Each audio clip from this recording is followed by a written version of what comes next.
Le damos en esta tarde toda la gloria y la honra a nuestro buen Dios. ¿Cuántos dicen amén?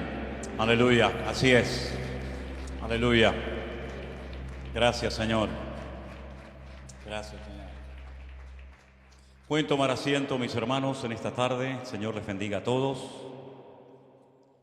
Queremos dar la bienvenida a todos los que están aquí, especialmente a las visitas. Me han dicho que hay personas que vienen de Sevilla. También hay algunas personas nuevas que son de aquí de Tenerife. A todos los que están conectados en este momento, diferentes partes del mundo, a nuestras congregaciones en muchos lugares, a todos le damos la más cordial bienvenida. Estamos muy contentos y muy agradecidos con nuestro buen Dios por darnos una vez más la oportunidad de poder reunirnos. ¿Cuántos dicen amén? Aleluya, gloria a Dios. Después estaremos orando por algunos hermanos que mañana emprenden viaje porque se van unos días antes para poder estar en nuestro Congreso Internacional en los Estados Unidos, ahora el mes de marzo. Ellos se van un poquito antes para preparar algunas cosas por allí. Entonces después oraremos por ellos para que el Señor les acompañe y para que todo vaya bien. Tenemos muchas peticiones de oración, la mayoría de ustedes ya las conocen perfectamente. Sobre todo orar por las iglesias, por los pastores, por sus familias, por los viajes que tienen que realizar en muchas ocasiones, viajando horas, viajando de un lugar a otro para poder atender a todas las iglesias, a todos los hermanos. Recuerden también siempre tener presente en oración a Pastor Alberto, su esposa Damaris. Ayer estuve hablando con ellos, están muy bien, mandan saludos, gracias al Señor. El pastor Rey se quedó en Fuerteventura, al frente de las dos iglesias que tenemos allí, y también pues los informes, las noticias son agradables, son buenas, hay paz en el campamento, así que damos gracias al Señor por todo eso.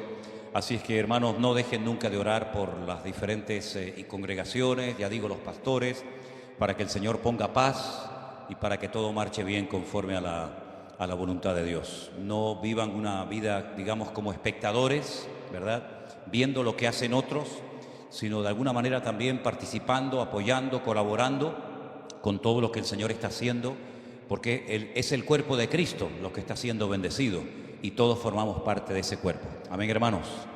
Voy a pedir a los niños que ya pueden pasar a sus respectivas clases de la escuela dominical. Los demás nos vamos a quedar aquí en esta tarde y damos muchas gracias al Señor también por las maestras, los hermanos que siempre cuidan de los niños para que puedan estar atendidos recibiendo la palabra del Señor.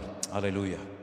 Vamos a orar en esta tarde, poner este tiempo en las manos de nuestro buen Dios, que podamos disfrutar de la palabra, que podamos aprender todo lo que el Señor tiene preparado para nosotros en el día de hoy y que seamos edificados y fortalecidos en la fe por medio de la palabra del Señor. Oramos.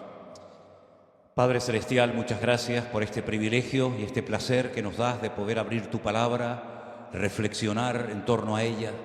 Pedimos también que abras nuestros corazones, nuestras mentes, nuestros oídos, para que podamos, Señor, entender tu palabra y ponerla en práctica.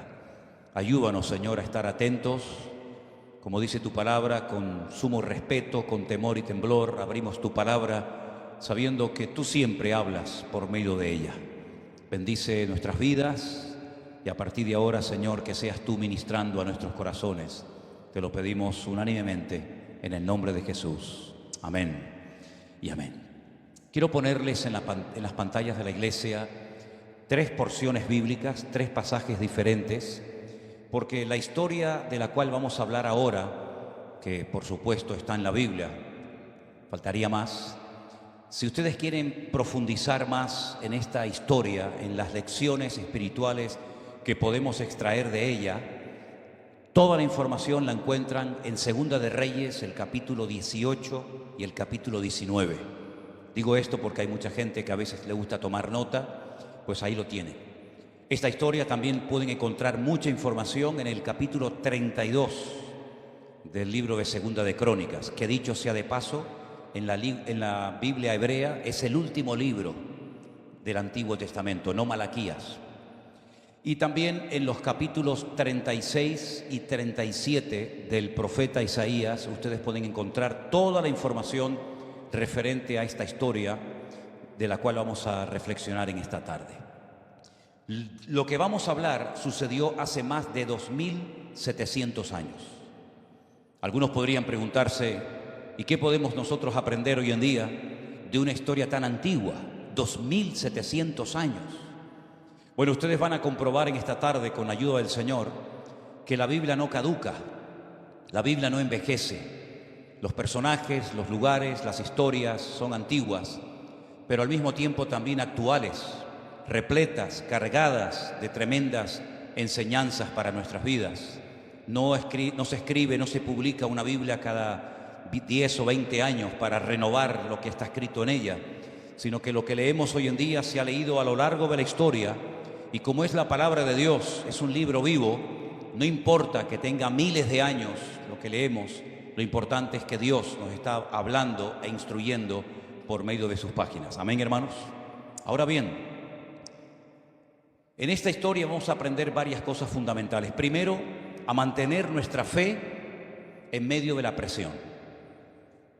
Los cristianos tienen que aprender a vivir en todas las circunstancias habidas y por haber. No solamente regocijarse y alabar al Señor cuando parece que el viento sopla a favor, sino que cuando estamos siendo probados, cuando estamos bajo presión, tenemos que mantener nuestra fe. Y en esta historia vamos a ver cómo un rey llamado Ezequías fue capaz, en medio de un ataque despiadado por parte del imperio asirio, de mantener su fe y su plena confianza en el Señor. Después vamos a leer algunas palabras que él le dio al pueblo, cargadas de fe, cargadas de una confianza en el Señor total y absoluta. Pero hay algo que también vamos a ver en esta historia, en esta tarde, y es la realidad del mundo espiritual. Cómo a veces las cosas que no tienen una explicación lógica, si las analizamos, nos vamos a dar cuenta de que detrás de algunos detalles, detrás de algunos personajes, hay toda una guerra espiritual, todo un ejército de demonios que intentan de alguna manera pues apartarnos de los caminos del Señor, enfriarnos, etcétera, etcétera. La historia es la siguiente. Hay dos protagonistas principales. Uno de ellos, como acabo de decir recién, es el rey Ezequías, un hombre que emprendió unas reformas espirituales en el país tremendas. Él heredó un país hecho pedazos. Fíjense ustedes que el templo de Jerusalén estaba cerrado. Lo habían llenado de inmundicia, de ídolos, y ya no estaba funcionando. Los sacerdotes, los levitas, que eran los que tenían que trabajar en las funciones del templo, por así decirlo, estaban en paro. Ya no ejercían sus funciones sacerdotales desde hacía mucho tiempo, muchos años. Y él lo que hace es volver a poner en funcionamiento el templo con todo lo que eso conlleva. Dice la Biblia que una de las cosas que él dijo es que limpiaran, que sacaran toda la inmundicia, toda la basura del templo, y cuando lo hicieron, pues él se dio cuenta de que el templo necesitaba de un personal, que eran los levitas, los sacerdotes, para poder poner aquello en funcionamiento, y él lo hizo. No solamente eso, sino que se dedicó a quitar todos los ídolos que se habían ido acumulando y tomando posesión, sobre todo de la ciudad de Jerusalén, durante su época. Fue un hombre que fue muy usado, muy bendecido por el Señor. Él sube al trono cuando tiene solamente 25 años de edad, pero es un hombre que en un momento puntual de la vida contrae una enfermedad que le va a producir la muerte, y de hecho el profeta de su época, que es el profeta nada más y nada menos que Isaías, va y le dice que se prepare porque va a morir. Y entonces él dice que oró, se humilló delante del Señor, y el Señor le da otro mensaje al profeta Isaías y le dice: dile a mi siervo, dile al rey Ezequías, que he visto y he oído su oración, y le voy a dar 15 años más de vida. Todo esto ocurrió en la vida de este hombre. Recientemente, como saben ustedes, hemos estado en Israel, y los últimos días generalmente los pasamos en la ciudad de Jerusalén, y llevé al grupo por unos túneles subterráneos que los mandó a construir precisamente este rey del cual estamos hablando en esta tarde, el rey Ezequías. Él sabía perfectamente que en cualquier momento el enemigo podía atacarlo, y una de las cosas que se hacía en aquella época, que daban muy buenos resultados, dicho sea de paso, era cortarles el suministro de agua a las ciudades. De esa manera tarde o temprano se rendirían o terminarían todos muertos de sed. Entonces lo que él hace es que emprende una labor titánica y manda construir un túnel subterráneo de más de 550 metros de largo, túnel que se puede visitar en el día de hoy. Tiene varias ramificaciones, una parte, digamos, seca, por donde ya no circula el agua, y otra parte por donde, no sé por qué, a muchos hermanos les gusta caminar, que les llega el agua hasta las rodillas, y depende de la altura de algunas hermanas que suelen ser muy bajitas, pues más arriba de la cintura. Una hermana muy pequeñito, lo digo como muy pequeñita, como una anécdota, me dijo: pastor, ¿usted cree que puedo pasar por el túnel de agua? Y yo la miré y le dije: ¿usted sabe nadar, hermana? Dice: no, es que me han dicho que llega a la cintura. Digo: sí, en una estatura normal sí, pero en el caso suyo probablemente le llega al cuello. Es curioso que en la ciudad de Jericó, que no hay mar, todas las tiendas tienen docenas y docenas de flotadores en las tiendas, y nos preguntamos muchas veces: ¿cómo es posible que en pleno desierto todas las tiendas de Jericó vendan flotadores? Todavía no hemos obtenido una respuesta coherente. Tal vez están esperando otro diluvio, vete tú a saber, ¿no? Pero él fue el que hizo el túnel, y fíjense, realmente es algo increíble. No lo hicieron, digamos, cavando todos en la misma dirección, sino que un grupo de obreros de derecha a izquierda comenzó a cavar a pico y pala. Todavía se pueden encontrar y ver algunos objetos que se utilizaron para romper la piedra, la roca viva. Y otro grupo comenzó a cavar, digamos, de izquierda a derecha. Y se encontraron. ¿Cómo lo hicieron? Es todo un misterio. Más de 2 años y medio estuvieron estos dos grupos de obreros, unos de izquierda a derecha y otros de derecha a izquierda, hasta que se encontraron. Y hay un lugar en el túnel donde haces una parada y le indicas al grupo: aquí fue donde se encontraron estos obreros. Yo estuve leyendo un poco, y la cantidad de túneles que se han hundido en los últimos años es realmente increíble. Pero sin embargo este túnel tiene más de 2700 años y aún se puede caminar por él. En medio de todas estas reformas, en medio de este despertar espiritual que estaba experimentando el pueblo, recibe un ataque terrible. Y es aquí donde entra el otro protagonista de la historia, un rey asirio, no sirio, que es otra cosa, un rey asirio llamado Senaquerib. Un tipo, y cuando digo tipo no me refiero, no hablo en plan despectivo, sino que tipo es una figura literaria que prefigura a alguien, ¿verdad?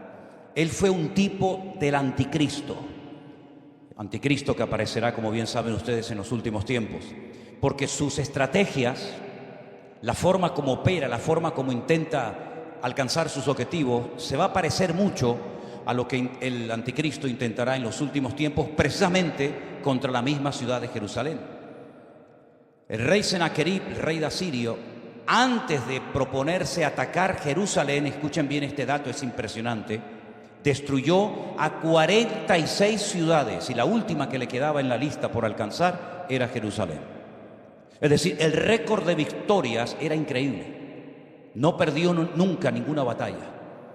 Después de 46 victorias consecutivas, la guinda del pastel, el último objetivo por alcanzar, era la ciudad santa de Jerusalén, donde estaba el templo y donde Dios había puesto su gloria. Movilizó a miles y a miles y a miles de soldados. Tenía el ejército más poderoso y entrenado del mundo. La capital de su imperio era, como bien saben ustedes, Nínive. Una ciudad poderosa, una ciudad hermosa, una ciudad grandísima.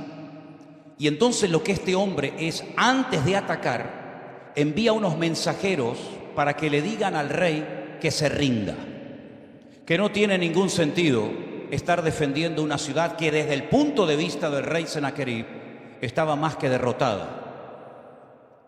La Biblia dice que algunos mensajeros de la ciudad salieron a encontrarse con los mensajeros del rey Senaquerib, y cuando hablan con ellos, los mensajeros del rey Ezequías le dicen: vamos a hablar en el idioma de los caldeos para que la gente que nos está escuchando no entienda lo que ustedes me están diciendo a mí. Sin embargo, los mensajeros de Senaquerib eran tan arrogantes, estaban tan seguros de la victoria, que dicen: de eso nada. Vamos a hablar, dice el texto, en judaico. Vamos a hablar en hebreo para que todo el mundo sepa, y dice que comienzan a dar gritos y a decirle a la gente: ríndanse. ¿Acaso alguna nación, acaso algún país, alguna ciudad se ha podido defender de mi ataque? Todas han caído. Ya llevo 46 victorias consecutivas. No confíen en vuestro rey Ezequías, porque os miente. Ningún Dios ha podido salvar a ningún país, y el vuestro tampoco. Y entonces dice que hace algo terrible. Dice que comienza a blasfemar el nombre de Dios. Escribe unas cartas, y esas cartas se las entregan estos mensajeros al rey Ezequías, y el rey Ezequías hace algo tremendo. Dice que coge estas cartas, se va al templo de Dios, se postra en el suelo y le dice al Señor: Señor, mira lo que nos están haciendo, mira las amenazas, mira lo que nos están tratando de hacer, destruirnos a nosotros, nuestros hijos, nuestros animales, nuestra ciudad, tu templo, tu casa. Señor, ayúdanos. Las oraciones del rey Ezequías, la verdad es que son maravillosas. Deberíamos de aprenderlas de memoria para saber orar adecuadamente en tiempos de crisis y en tiempos de presión. Pero cuando él sale de la presencia del Señor renovado y fortalecido, le dirige al pueblo estas palabras. Segunda de Crónicas, capítulo 32, versículo 7. Las palabras del rey al pueblo: esforzaos y animaos, no temáis, ni tengáis miedo del rey de Asiria, ni de toda la multitud que viene con él, porque hay más con nosotros que con él. Con él está el brazo de carne, mas con nosotros está Jehová nuestro Dios, para ayudarnos y pelear nuestras batallas. Y el pueblo tuvo confianza en las palabras de Ezequías, el rey de Judá. ¿Cuántos dicen amén? Tremendo. Ahora, me llama muchísimo la atención que no solamente ora, no solamente se fortalece en el Señor, sino que también busca palabra de Dios. Hace una sana combinación entre la oración y la palabra. Y ustedes saben que en aquellos tiempos la palabra, quien la tenía era el profeta. Isaías es el profeta de su época, y él va y le habla al profeta Isaías y le dice: ¿qué dice el Señor acerca de este ataque? Y quiero leerles las palabras textuales que el profeta Isaías le da al pueblo y al rey Ezequías. Se encuentran en Isaías capítulo 37, versículo 33. Presten atención a estas palabras tremendas que se cumplieron literalmente al pie de la letra. Dicen lo siguiente: por tanto, así dice el Señor acerca del rey de Asiria: no entrará en esta ciudad. Punto. No entrará en esta ciudad, ni arrojará saeta en ella. No vendrá delante de ella con escudo, ni levantará contra ella baluarte. Por el camino que vino volverá, y no entrará en esta ciudad, dice el Señor. Porque yo ampararé a esta ciudad para salvarla, por amor a mí mismo y por amor a mi siervo David. Y entonces ocurre algo impresionante. Salió el ángel del Señor y mató a 185,000 del campamento de los asirios. Y cuando se levantaron por la mañana, he aquí que todo eran cuerpos de muertos. Entonces Sennacherib, el rey de Asiria, se fue e hizo su morada en Nínive. Y aconteció que mientras adoraban el templo de Nisroch, su dios, sus hijos Adramelech y Sarecer le mataron a espada y huyeron a la tierra de Ararat, y reinó en su lugar Esarhadón, su hijo. ¿Cuántos dicen amén? Hermanos, impresionante lo que pasó ese día. El Señor dijo: no, este hombre viene con soldados, este hombre viene con una fuerza terrible, pero yo he dicho que no entrará, y no entró. Qué importante es que nosotros entendamos que nuestro Dios es el que tiene todo el poder y toda la autoridad en el cielo, en la tierra y aún debajo de la tierra. Ezequías no dijo: bueno, ahora me toca a mí. Ya han caído 46 ciudades, ahora lamentablemente me toca a mí. No, él ni negocia con el enemigo, ni se resigna a una derrota, sino que actúa en consecuencia. Primero dice la Biblia que ora, se humilla delante del Señor. Segundo, busca palabra por medio del profeta Isaías. Y finalmente, con esta fortaleza espiritual, se atreve a decirle al pueblo: tranquilos, hermanos, esfuércense, no tengan miedo, porque más son los que están con nosotros que los que vienen contra nosotros. Ahora, fíjense lo que hace este enemigo terrible, Senaquerib, que es un tipo de Satanás, es un tipo del anticristo. Lo que él intenta antes de atacar la ciudad de una forma, digamos, física, es amedrentar a la ciudad de Jerusalén. Primero, sembrando dudas. ¿Qué Dios os va a salvar de mi mano? Mediten, reflexionen. Ya he ganado a 46 ciudades, todas tenían sus ídolos y sus dioses. ¿Ustedes creen que vuestro Dios es diferente a los demás dioses que yo he derrotado? Intenta sembrar duda, intenta sembrar tristeza, desánimo y también desconfianza, no solamente hacia Dios, sino hacia el liderazgo que en aquel momento estaba gobernando la ciudad, como era Ezequías y todos los que estaban con él.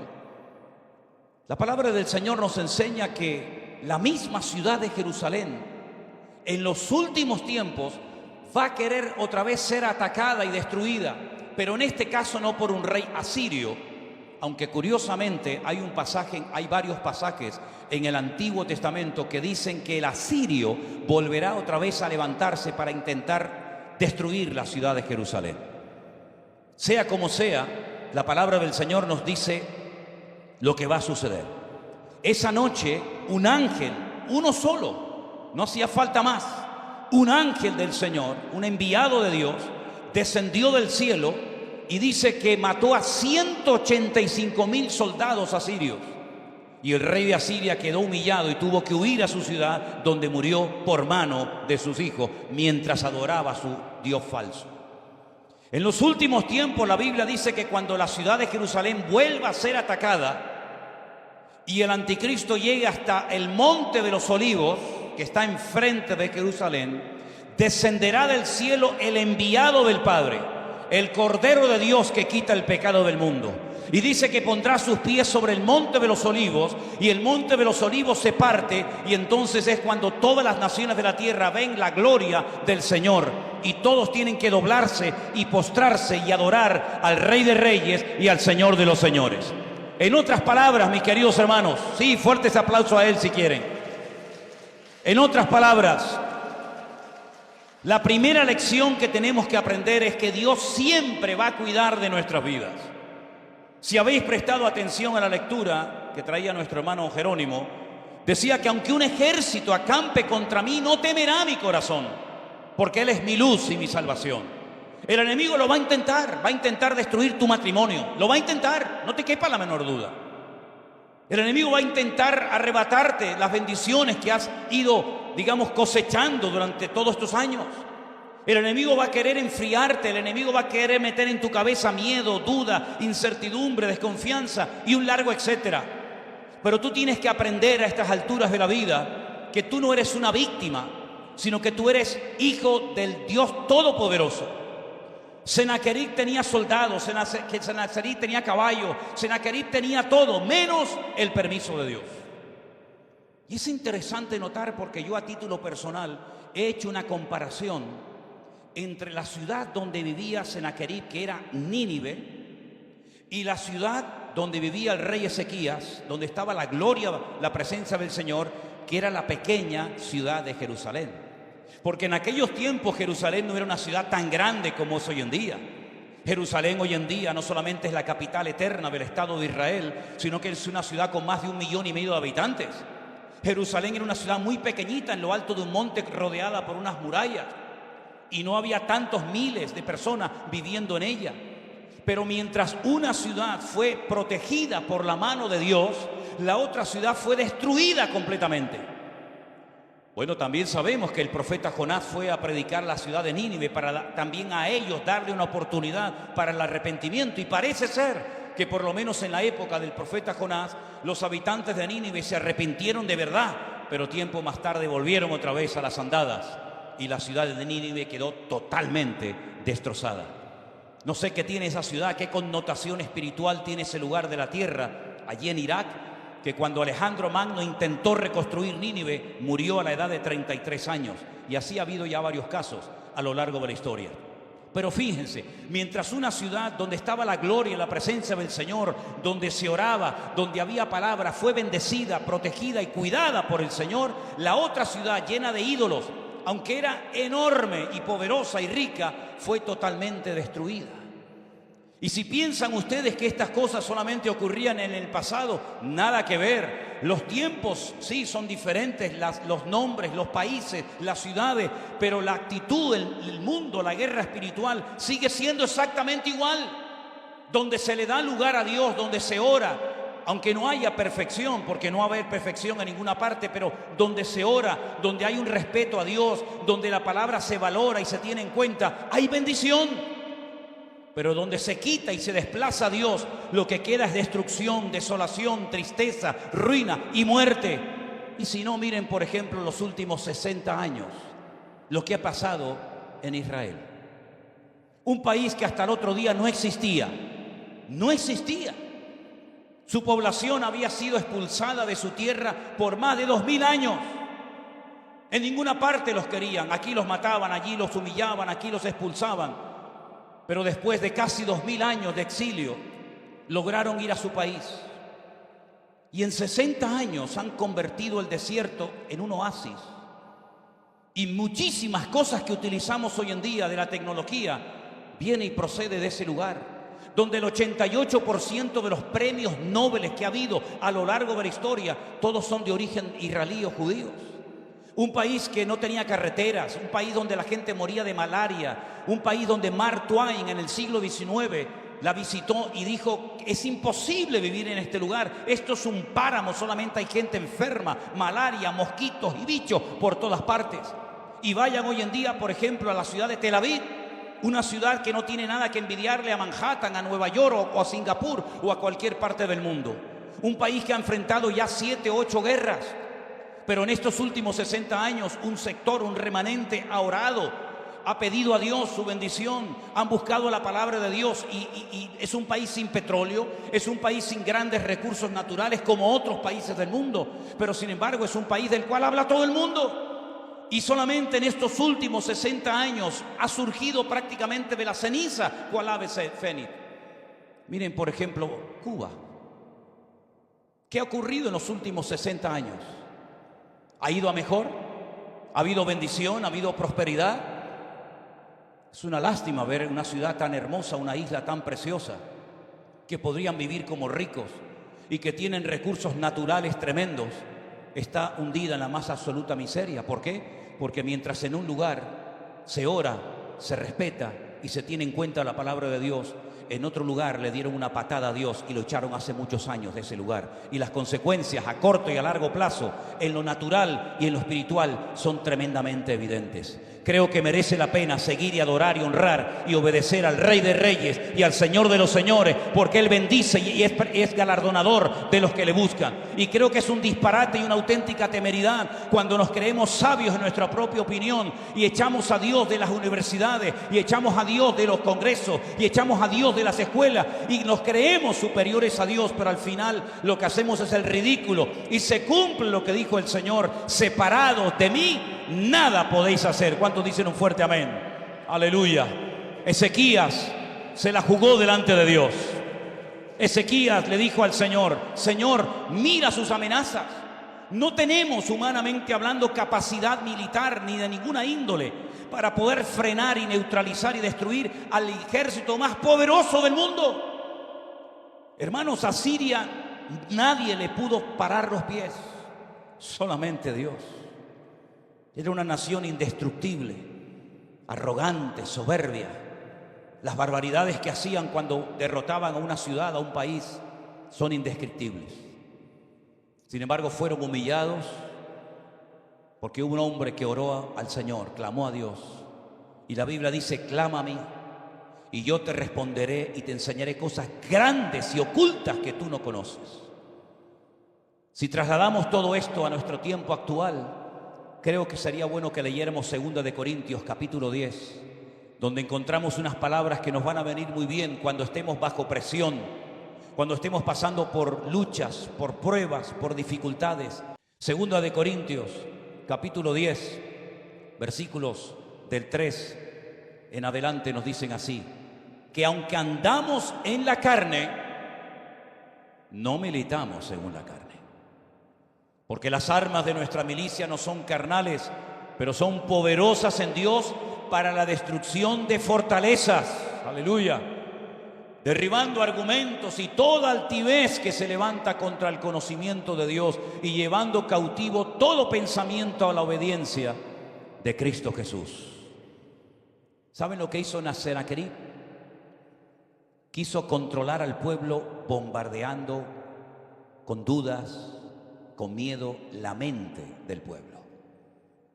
Si el enemigo logra controlar tu mente, controla todo tu ser.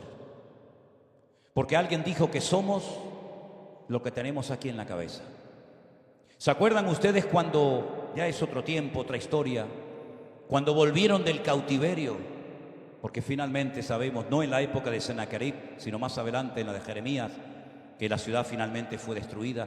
Cuando ellos vuelven del cautiverio después de haber estado 70 años fuera de su tierra, comienzan con entusiasmo y con alegría a reconstruir el templo, las murallas, la ciudad, etc. Pero hay un momento que se paran. Y cuando aparece por allí otro profeta de la época llamado Ageo, les dice: ¿por qué la casa de Dios está abandonada? ¿Por qué ha parado la obra? ¿Por qué llevan 15 años sin poner ni un ladrillo en el templo de Jerusalén? Y todo el liderazgo religioso y político de la época, incluida la población, ¿saben lo que le decían? Es que no ha llegado el tiempo. ¿No ha llegado el qué? No ha llegado el tiempo de construir la casa de Dios. Y entonces comienza a argumentar el profeta Ageo y le dice: ¿no os dais cuenta que sembráis mucho y cosecháis poco? ¿No os dais cuenta que ya no llueve como llovía antes? ¿No os dais cuenta que vuestros animales no son tan fuertes y robustos y paren ovejas y cabras como lo hacía antaño el tiempo? ¿No os dais cuenta de que no levantáis cabeza y la economía del país está totalmente arruinado y el país está como petrificado? ¿Cómo que no es el tiempo? Y entonces, ¿cómo es posible que habéis invertido vuestras energías, vuestros recursos y vuestro tiempo en construir casas preciosas para vosotros, mientras la casa de Dios está abandonada? Habéis sustituido, habéis puesto a Dios en segundo lugar, o sabe Dios dónde, en vuestra lista de prioridades. Es el tiempo de Dios. Subid al monte, cortar madera y comenzar a poner a Dios en primer lugar en vuestra vida, y la gloria postrera de esta casa será aún mayor que la primera.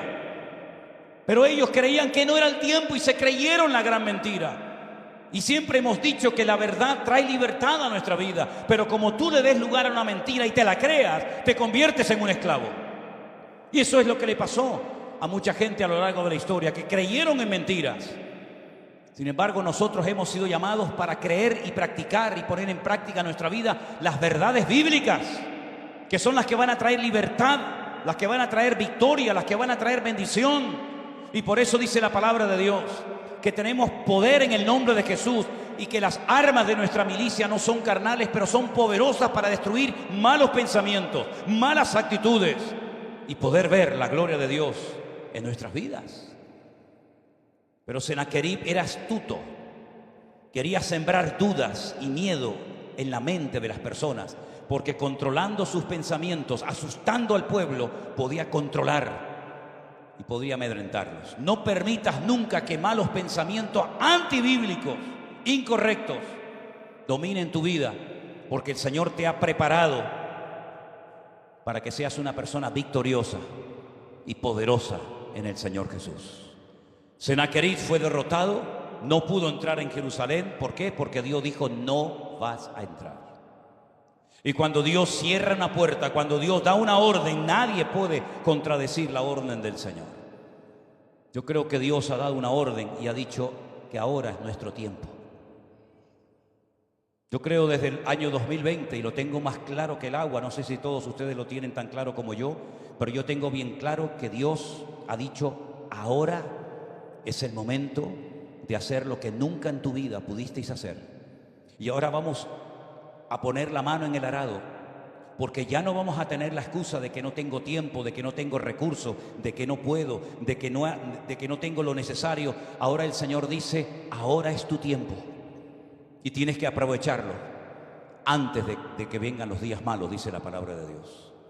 Y por eso es muy importante que nosotros nos mentalicemos, interioricemos la verdad, que estamos también en medio de un conflicto espiritual sin precedentes. Lo que estamos viendo cada día es simplemente la punta del iceberg de todas las maquinaciones y de la agenda diabólica que intenta destruir familias, que intenta arruinar países, porque una de las cosas que Sennacherib quiso, y ese fue el detonante de por qué dijo voy a atacar Jerusalén, es porque hay un momento, y esto no lo he dicho hasta ahora, que Ezequiel dijo, no voy a seguir pagándole tributo al enemigo, porque dice que llegó a arrancar de las puertas del templo todo el oro y toda la plata y se la dio al enemigo para que lo dejara tranquilo, pero se dio cuenta que cuanto más le daba al enemigo, más demandaba el enemigo de su vida. Y es que siempre es así. El enemigo nunca se va a conformar con las migajas, quiere todo el pan para él. Y es interesante notar cómo Sennacherib quiso controlar la economía del reino y estaba empobreciendo al rey, hasta que el rey dijo, basta, ya no podemos más, ya no podemos sacar más oro y más plata. Y tenía que pagarle, hermanos, cientos de kilos de plata y de oro anual al rey enemigo. Y Ezequías dijo, hasta aquí hemos llegado. Y es entonces cuando el enemigo, viendo que no está siendo complacido en sus exigencias, decide atacar Israel y Jerusalén. Llegará un momento en el que tú tendrás que pararte y decir, ni un minuto más al enemigo. ¿Piensas que el enemigo se va a escapar y se va a marchar y se va a rendir rápidamente? Lo va a intentar con toda su fuerza, pero ya estamos viendo lo que pasó. Oró, se postró delante del Señor, confió en el Señor, declaró la palabra del Señor, y el enemigo, por el camino que vino, por el camino mismo se fue. Y eso es lo que el enemigo siempre ha intentado hacer en nuestra vida. Cuando no es el pastor, es la iglesia. Cuando no es la iglesia, es el diablo. Cuando no es el diablo, es el frío. Cuando no es el frío, el calor. Y siempre buscamos como algo en lo cual justificar nuestra falta de santidad, de consagración, de servicio o lo que sea. Pero hermanos, es tiempo de que nosotros digamos, basta. Dios me ha llamado para vivir de victoria en victoria, y de gloria en gloria, y de triunfo en triunfo. Esa es la voluntad de Dios para todos y cada uno de nosotros. No es la voluntad de Dios que sigamos rindiéndole al enemigo pleitesía y prestándole atención a sus suciedades y a sus mentiras. El Señor nos ha llamado para que vivamos una vida ordenada, pura y limpia, y de integridad delante del Señor. Claro, el templo tuvo que ser limpiado. ¿Y ahora quién es el templo? ¿Dónde está el templo? Somos nosotros. ¿Está limpio tu templo? Eso es lo que te tienes que preguntar. Porque la gloria de Dios no vino otra vez al templo hasta que el templo fue limpio. ¿Qué fue lo primero que hizo el Señor cuando entró en Jerusalén? Volvió a entrar al templo y tuvo que volcar las mesas de los cambistas. Y dijo aquella frase célebre que todos conocemos: habéis convertido mi casa de oración en una cueva de ladrones. No permitas que el enemigo meta basura en el templo del Espíritu Santo, el cual eres tú. Ni en tus ojos, ni en tus oídos, ni tu casa tiene que ser un lugar sagrado donde more la presencia del Señor. No compartas la bendición con el que no se la merece. No le tires las perlas a los cerdos. Tu casa, tu hogar, tu mente, tu familia tiene que ser íntegramente para el servicio y la consagración del reino de Dios. Y si no eres capaz de controlar ciertas cosas, pues pide ayuda. Ezequías tuvo que pedir ayuda y decir: vayan todos los que puedan a sacar toda la inmundicia del templo. Y entonces dice la Biblia que cuando el templo estuvo limpio, volvió otra vez a funcionar y la gloria del Señor comenzó a manifestarse. Hermanos, esta historia de más de 2700 años tiene múltiples aplicaciones a nuestras vidas, que cada uno sepa para qué el Señor hoy, en este día, ha traído esta palabra. No permitas que nada ni nadie te amedrente, porque mayor es el que está contigo que el que viene contra ti. ¿Cuántos dicen amén? Cierra tus ojos, por favor. Ahí donde estás. Aleluya. Recuerda lo que dijo el Señor. No entrará a mi ciudad, no arrojará ninguna saeta contra ella. Por el camino que vino se volverá y no entrará a mi ciudad, dice el Señor. Eso es lo que tú le tienes que decir al enemigo cuando venga a molestarte. No entrarás en mi casa, no entrarás en mi vida, porque en mi vida solamente quiero honrar y glorificar a mi Señor, el Rey del universo. Aleluya. Bendito sea tu nombre, mi Señor. ¿Cuál es tu Senaquerib? ¿Cuál es el enemigo que te quiere molestar? ¿Cuál es el enemigo que te quiere asustar? Está derrotado en el nombre de Jesús. El Señor Jesucristo fue una noche al huerto de Getsemaní, donde se prensaba la aceituna para extraer el oro del aceite de oliva. Y allí le dijo al Padre: Padre, pasa de mí esta copa, mas no se haga mi voluntad, sino la tuya. Porque Jesús sabía que la copa del Padre, era su ira comprimida. Y si él bebía esa copa, si él rendía su vida a la voluntad del Padre, sabía perfectamente que se iba a convertir en el blanco de la ira del eterno Dios.